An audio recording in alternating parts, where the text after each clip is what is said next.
I think there is a strong consensus that that bill will, at best, change nothing and could even worsen the housing crisis in Quebec.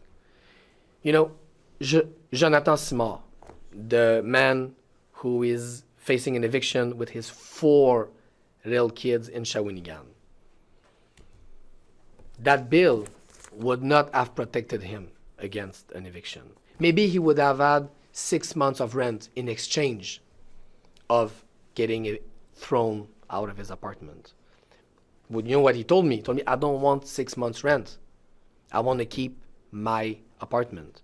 Because when you live in a neighborhood or a city where there is no more apartments available, even if you are given a check when you are evicted, you won't be able to find another apartment. That's why we need a real moratorium on evictions, on rent evictions. Because when you're thrown out of the streets, all compensation measures are inadequate if there is no alternative, if there is no apartment available. What will you do with a check?